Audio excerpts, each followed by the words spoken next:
is Jack. He slaves away 40 hours a week at a job he hates, has no savings, and to feel better at the end of every week he goes out and parties. In his free time he scrolls social media and swipes Tinder chasing the next hit of easy dopamine. This is Chad. He has his own business and reinvests all of his profits into building his dream life. During his free time, he builds connections and hits the gym. Instead of chasing women, he lets them chase him. Ask yourself and be honest.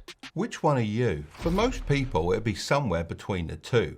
So if you want to become more like Chad, listen up. I'm a multi-millionaire businessman, and today I'm going to share the full 6-step guide that you can use to get ahead of most people this year. Most people won't even reach the end of this video, let alone take action. So if you manage to actually listen to all these points, you'll be at a huge advantage. Step 1, become insanely competitive. I don't buy into the saying, it's the taking part that matters. Our education system is mostly to blame for this thinking, as it's failed to prepare today's youth for the realities of the world. The only reason to take part should be to ultimately win. Just think about it. If you got a friend to do your maths homework because he was top of the class, you'd be punished for cheating. But in life, if you've got a numbers guy to help you in your business, that's called hiring a financial officer, and that's applauded. So the education system has got things backwards. But not only that, social media is making the problem even worse. Instagram is allowing everyday people to see into the lives of the 1%. What was once a very simple path has now become extremely complicated. Back in my day, it was all about leaving school to get a job, which would allow me to buy a car, helping me to attract a woman, and after that, of course, buying a house and finally starting a family. Now, I veered off the path quite a lot as I chose to quit my job and start a business, but that was much rarer in my day. Nowadays, if a man isn't successful, then he's pretty much invisible. I mean, 20% of the people on Tinder get 80% of the matches. This is also leading to rapidly shrinking motherhood in the West, with women twice as likely to not have kids in their 40s compared to the generation before. The popularity of people like Jordan Peterson, Hamza and Tate further prove this point, as they're just saying what a lot of people are thinking. I know I've gone on a bit of a rant here, but the world is honestly harder than ever. If you're serious about getting ahead of everyone else, then you're going to have to get good at playing the game of life on this harder level. Step 2, become hyper obsessive. Another phrase I absolutely hate is work-life balance. There can be no work-life balance when you want to get ahead. People are hungrier than ever, and you need to be obsessed over your goals. There's always going to be someone out there who's willing to outwork you. I think the idea of balance is more often than not an excuse for people to take it easy. You need to want to achieve more than you want to breathe. This mentality comes from sport, and I see business as the best sport on the planet, as you just keep getting better with age. I wouldn't let myself forget where I was heading when I built my million-dollar businesses. I even said to my girlfriend, who's now the wife, that she needs to accept that I'm selfish with my work and it will always come first. Now I'm able to relax this rule a little bit more. However, I set the expectation, as I knew I couldn't be distracted by a partner that wasn't fully supportive of my mission. It may sound silly, but one thing that did keep me on track was writing down everything I wanted to change on sticky notes. I then stuck them to my mirror so that I'd see them every morning. This kept me accountable. I had to wake up and face the reality of my situation and ask myself why I wasn't moving faster towards these targets. Step 3, become a producer. The truth is, for the world to go round, we need consumers. People need to watch mindless entertainment, buy products, and fall into bad debt so that the 1% can reap the rewards. I know it sounds obvious, but if you created something and there was no one to buy it, then you couldn't become rich. It's so easy for us all to fall into consumer mode, as it's baked into our DNA.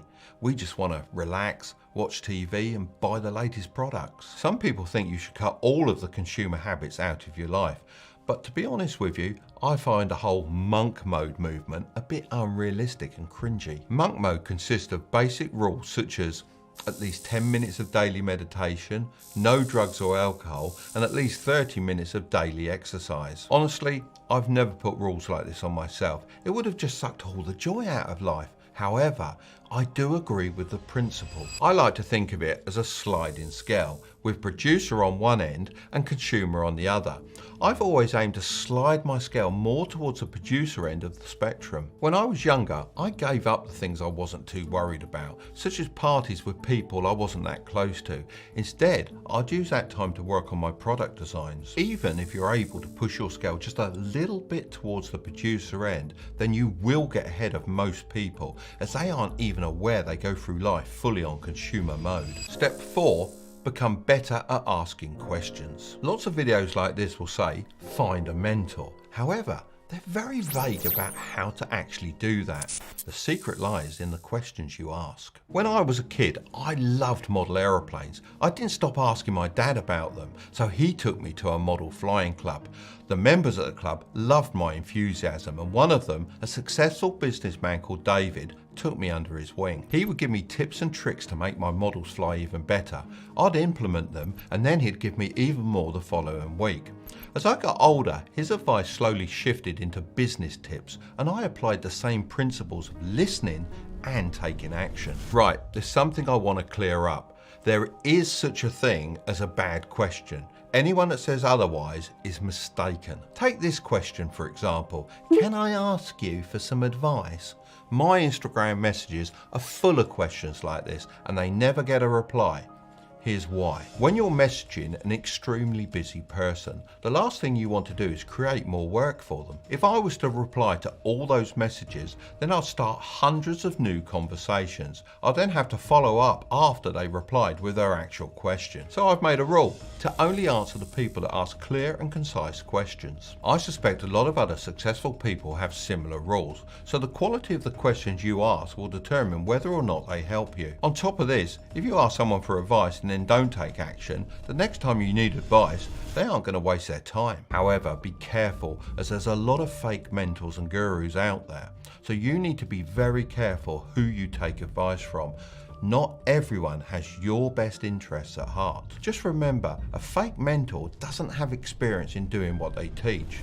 A real one does. Step 5, become immune to net worth. Look, I'm just going to say it. Net worth means nothing.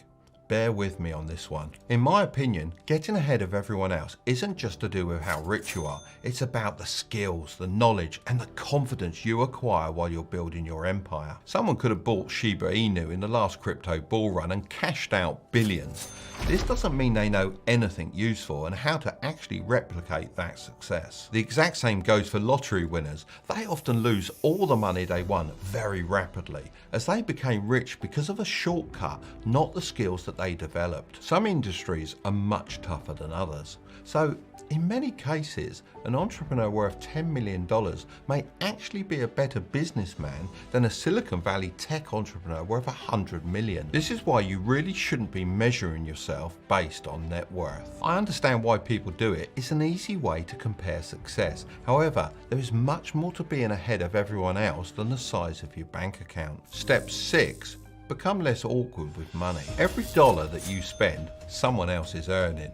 Every building you see as you drive down the street, someone else owns. The amount of money out there waiting to be grabbed would shock you. Believing that money is hard to make, or that there's a very limited supply, is what keeps so many people trapped. I was talking with an author called Daniel Priestley the other day, and he mentioned that his mentor actually made him carry around $1,000 in his pocket when he was younger. This might sound dangerous, but the reason behind it was to make Daniel think of $1,000 as pocket change, not his entire net worth. Becoming more comfortable with money will help you ask for raises, start a side hustle, or even a full-blown business. When my son started his first videography business, I asked him how much he was going to charge, and he told me $100 per day, and I just laughed. We actually had quite a big argument over that, and maybe my response was a bit harsh. The issue is that he thought that $100 was a lot because he was thinking about how he spends money, not how business operates. Long story short,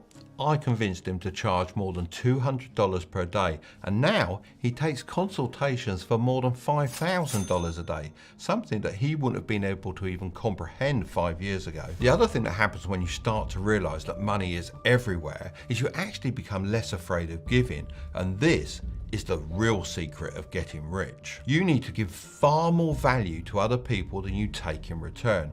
If you provide value, then the money will follow. The size of your income will also be determined by the problems you solve. So, if you want to make big money, solve big problems. Look, if we go back to my flying days as a pilot, a 1-degree difference in the trajectory of a flight will put the plane in a completely different continent after a day of flying. The same is true for getting ahead of everyone else.